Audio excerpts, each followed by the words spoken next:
अस्सलाम वालेकुम व्यूअर्स आज हम 10th क्लास का चैप्टर नंबर 10 उसका नेक्स्ट लेक्चर डिस्कस करेंगे, जिसमें हमने पढ़ना है waves as carriers of energy. यानी हमने पढ़ना है कि वेव जो है वो किस तरह एनर्जी को भी एक जगह से दूसरी जगह मुंतकिल करती है। तो सबसे पहले आपको फॉर एग्जांपल आप लास्ट आपने एक्टिविटी पढ़ी थी जिसमें हमने वो स्ट्रिंग के बारे में था कि स्ट्रिंग को मूव करना है अप एंड डाउन।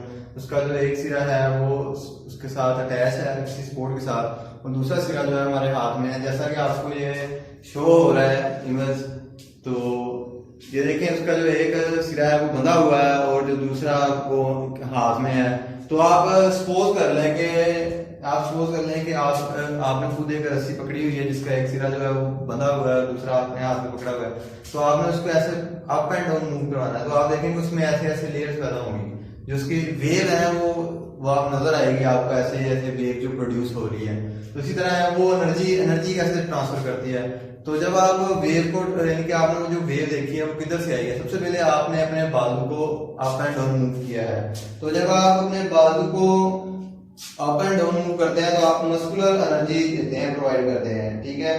तो जिसकी मदद से वो जो हमारी मस्कुलर एनर्जी है वो वेव के पार्टिकल जो हमारे पास स्ट्रिंग है, जो रस्सी है, उसके जो पार्टिकल्स हैं उनमें ट्रांसफर होती है। और इस तरह वो जो हर पार्टिकल उसका वो अपनी एनर्जी जो हमने उसको दी थी, अपने मसल्स ने जो उसको एनर्जी दी थी, उस एनर्जी की वजह से वो उसके जो पार्टिकल्स हैं वो उसको हर पार्टिकल एनर्जी आगे ट्रांसफर करता जाता है। इस तरह वो आपको एक वेव जो प्रोड्यूस होती है वो नजर आती है।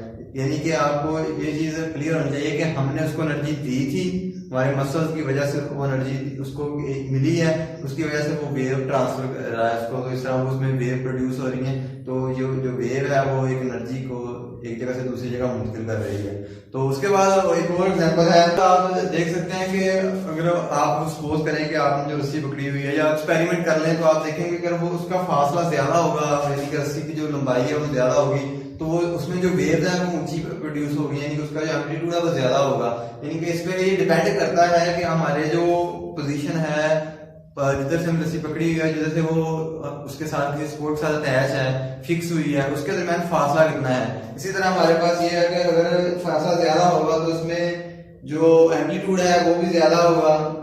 अगर हम उसको जो वेव है हमारे पास उसको हम स्पीड से यानी कि जल्दी से अप एंड डाउन उसको मूव करवाएं, तो उसकी वजह से उसकी फ्रीक्वेंसीज भी ज्यादा होंगी। तो इस तरह हमारा जो एनर्जी, हमें एनर्जी ज्यादा देनी पड़ेगी। जब हम जल्दी से उसको अप एंड डाउन मूव करवाएंगे तो हमें एनर्जी ज्यादा देनी पड़ती है।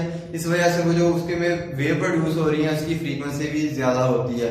तो उसके बाद हमने लास्ट टाइम एक आपको मैंने वो टब वाली एक्टिविटी करवाई थी, तो उसमें भी आपने देखा होगा जैसे वो कार रख देते हैं। यानी आपने ये चीज नोट कर ली है कि जो हमारे पास रस्सी है, स्ट्रिंग है, उसमें जो वेव है एक जगह से दूसरी जगह एनर्जी ट्रांसफर कर रही है।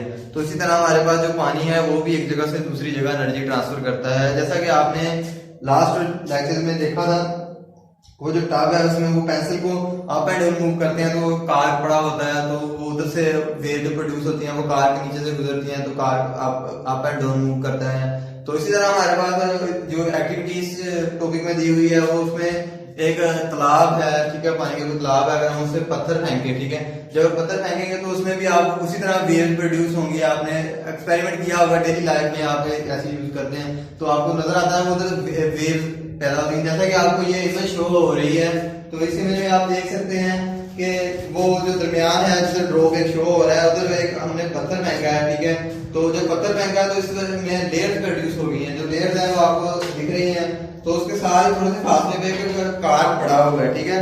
तो जो कार है वो क्या करेगा, जो हमारे पास पानी है वो पानी के जो पार्टिकल्स हैं वो जो एनर्जी हमने दी है उसको, उसकी वजह से हर एनर्जी आगे ट्रांसफर कर रहा है, अपनी जगह तब्दील नहीं कर रहा लेकिन वो एनर्जी आगे दे रहा है। तो इस तरह वो ट्रस्ट एंड ट्रांसफर प्रोड्यूस हो रही है।